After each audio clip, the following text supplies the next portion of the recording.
Hi, I am Michael Santos, and I'm grateful for this opportunity to share thoughts on how to use time in prison to prepare for success. And I want to give a special thanks to Mr. Calvin Noel, Ms. Isabel Elizondo, Mr. Jeremy Nichols, and all of the educators at CDCR for opening this opportunity, this channel of communication. Because through these videos, I get the privilege of being able to connect directly with people in prison, sharing ideas that I hope they will find helpful in their efforts to prepare for a successful return to society. Now, if you are confined in the Sentinel State Prison, it's my hope that you will send your questions to Mr. Noel in education. And you can use the You Save 'Em envelope, and Mr. Noel will then type those questions, send them to me through email. I will then record these video responses and send them back, and the rest of the team at CDCR will take the time to load them into your system so that you can see that however it is that I'm responding to those questions. Now, I'll film my responses as quickly as I possibly can, but it's my hope that you'll be patient and understand that I'm out here earning a living, building businesses, and this is a work that I do of passion with hopes of helping people inside prepare for success. Now, today, I want to respond to a question that I received from Mr. McNeil and Mr. Allen. Through Mr. Noel, they asked me to describe how to write a business plan, which is a great question. Both of those men anticipate that they could be getting out soon, and when they get out, they want to become self-employed, so it makes sense for them to learn a little bit more about how to start a business, and we should always start a business with a very solid plan. Now, second, after I respond to that question, I'm going to turn to a message I received from Mr. John Noonkester, who works with Ms. Elizondo. Now, I'm going to respond to both of those questions in turn, but first I want to turn to the question that I received about a business plan, and then I will turn to the second question. So just bear with me, Mr. Noonkester, and I'll get right to that comment that you made. With regard to starting a business plan, some of you may know that I've already sent one video. Last week, I sent a video that was titled How to Invest in Business and Real Estate.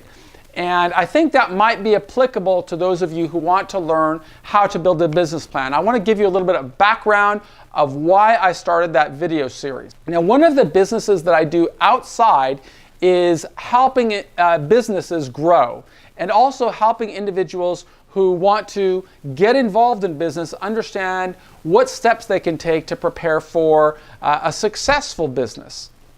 The theory is that if I went through 26 years in prison and in the first 5 years built a number of businesses, that strategy is proven. But there are a lot of prerequisites that somebody has to do and understand before they become investors or before they become successful in business. And that's why I filmed this course. It's specifically for people out here. I just started sending it inside of the prison system because I thought it was also applicable to people inside, and that's indicative of the question that I just received.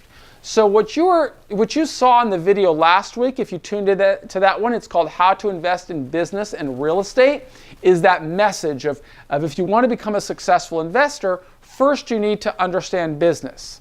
The second video, which I sent today, November the 2nd, 2018, is called How to Structure a Business. And in that video, you're going to get some introduction into different types of organizational structures. If you want to start a business, you kind of have to understand, well, what kind of business am I going to form? Am I going to form a sole proprietorship, a partnership, a corporation, an LLC? So in the video that you're going to receive today, you're going to see me talking a little bit about what those different structures are and how you can use those structures to your advantage if you want to start a business. Next week, I will send the third video in the series, which is how to raise capital for a business. And the way that I kind of tell the story or try to teach this through video is creating a fictional business that I think in those videos I called Michael's Hot Dogs. And it's just a small business, no big deal, but there are lessons that we can learn in starting a small business that can help us understand how to start any type of business.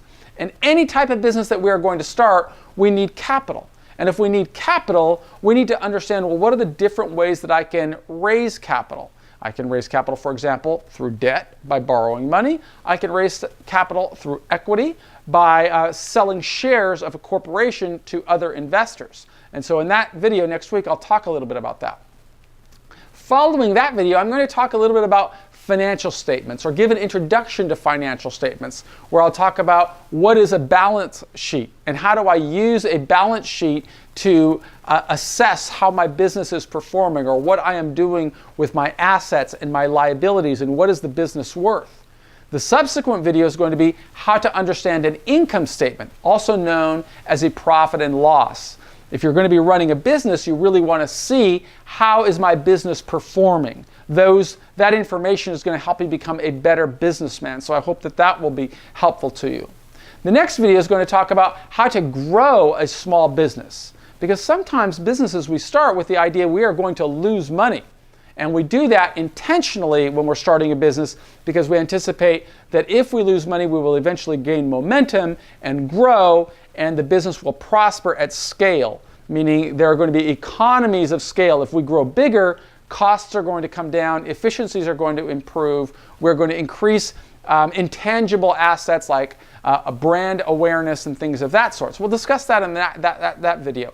And then following that, we will talk about using equity and debt to consider if we want to expand our business, if we want to grow our business. And then we're going to follow up with, how do I cash out of a business? Because just because we run a business, it doesn't necessarily mean we're making any money. This all may be part of a long strategy. And so it's my hope that you will use these videos to learn a little bit more about writing a business plan. But at the end of the day, a business plan is really, you are communicating an idea. What is your vision of what you are trying to create? How are you going to get there? What is the need in the marketplace for this business? Your business plan wants to respond to those questions. Starting first, what is the total available market? You're going to need to know, what is the market out there for this business? What pain point are you trying to solve for your prospective customers? Because people hire businesses or work with businesses when they want to solve a pain point, when they want to solve a problem. You are going to offer these people a solution that will take them from the struggle that they're having, whatever that struggle may be, into the solution that they want. And your business plan has to show, what is it going to cost for you to acquire customers? What is it going to cost for you to deliver the service? What are your costs of goods sold going to be? What is your customer going to receive, and how will that market grow over time? How will your business scale? Through this series of videos that I created with this hypothetical business called Michael's Hot Dogs, you are going to learn some basic high-level. I guess when I call it high level, I mean you're looking down at this business saying, okay, that's how these things got started. And if you can understand that while you're in prison, that will help you make decisions on laying out a plan that you can use your time in prison wisely. And then when you come home, hopefully you'll have a blueprint that you can use to start building the business that you want to build. And I hope that you guys find that helpful. I can also send PDF documents that I'm creating to go along with this course. I just changed the name from Michael's Hot Dogs, I think, to Liberty Hot Dogs. But I'm happy to send those as well, because it's my goal to try and help people in prison come out successfully. Now I want to turn to the second message that I received, and it's from John Noonkester, who works with Miss Elizondo. And I'm just going to read what he wrote. He wrote, on accountability, you spoke of creating a mechanism to advocate for prisoners.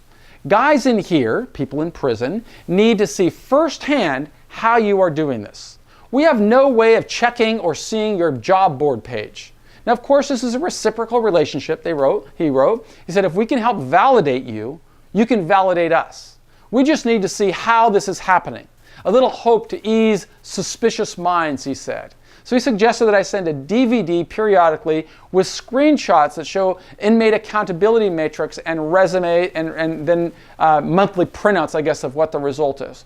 John, I'd like to be really clear. It's my goal to try and improve the outcomes of the criminal justice system. I served 26 years in prison, and when I came out, I really set a path in place to try and improve outcomes of the system in 3 ways. One of those ways was spreading awareness on what steps we can take to improve outcomes of the system. 2, I wanted to create bridges to help formerly incarcerated people transition into the job market. That required me to communicate with employers. And 3, I wanted to spread more awareness on why it makes sense to taxpayers to invest in programs that will result in more people in prison preparing for success. But John, I'm a one-man operation, okay? I'm not part of a big nonprofit. I am not part of a foundation. I am not employed by CDCR. I'm just a guy who did 26 years in prison, and I take my own time to film these videos to show what worked for me. I used accountability metrics to help me launch a series of businesses. And I use those accountability metrics to build more success out here. And all of that is part of an ongoing strategy that says, try to be the change that you want to see in the world.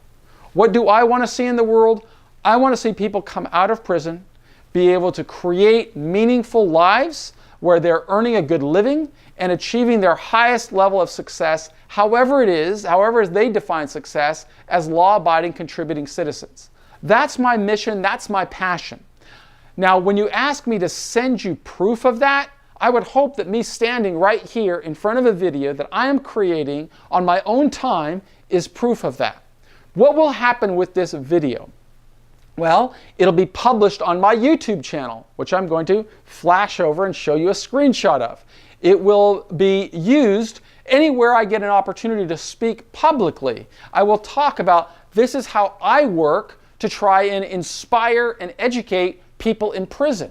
If I'm building my own business, I will always talk about what happened to me while I was in prison for 26 years, how I worked to prepare for success, and then I will leverage that message by showing this is the way I can bring value to this business. But I don't ask anybody to do anything that I haven't done and that I am not still doing. But with regard to what other people are doing, it's my hope they use these tools, but I don't have the resources or the staff to do anything with that. I am showing you a roadmap that worked for me. I'm not saying it's the only roadmap, but this is the roadmap that worked for me. Number 1, define success by this values-based course that I teach, and I suspect that's what you're referring to.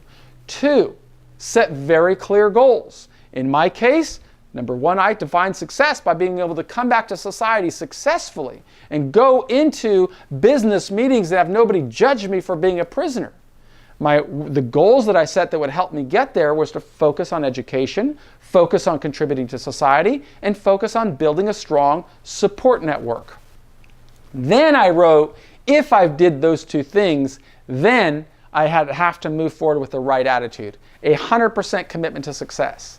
I would have to aspire, see what I wanted to become. I wanted to become a successful businessman. So every step I took would lead me closer to that path as I defined it. 3rd, I would have to take these incremental action steps, just like I'm suggesting that other people do through these videos. 4, I would have to create my own accountability metrics, not for anybody else, but for me. I would use these accountability metrics as a tool that would help me build a real estate empire, raise capital, launch businesses, all of those things. You want to see proof of how that is happening? Well, I really don't know how else to do it but by show you what I am doing. You can see a video of me in front of my car. You can see videos of the business that I am launching by looking at my website. You can see me taking the time to do these videos for you. All of that I would hope you see is proof. And I use this proof to show people out here, whether it's an employer that might hire formerly incarcerated people, or whether it is a member of the criminal justice system, why they should invest in these types of programs that allow people to educate themselves. All of that is part of the path. So if you've got suspicious minds in there, here's the one thing I can promise you. I never ask anybody to do anything that I didn't do. And I focused on education, because I believe that education would move the needle. It would help me open opportunities to become more successful after 26 years in prison. If that makes sense to you, I hope you'll stick with the videos. And I do hope that you will continue to ask questions. If anybody wants to send those questions, I hope they'll use the appropriate channel by using the You Save 'em envelope in education and sending them through Mr. Noel or the appropriate corrections professional. They can send them to me. I'm michael@michaelsantos.com for anybody that can reach me directly, and I'm happy to try and inspire and educate people in prison. It is part of the mission that I have to try to be the change that I want to see in the world, and I wish all of you success. I wish all of you success, and again, I want to thank the educators at California Department of Corrections and Rehabilitation, CDCR, for giving me this opportunity to spread this message into prisons across the state, and just want to wish you the best. Thank you.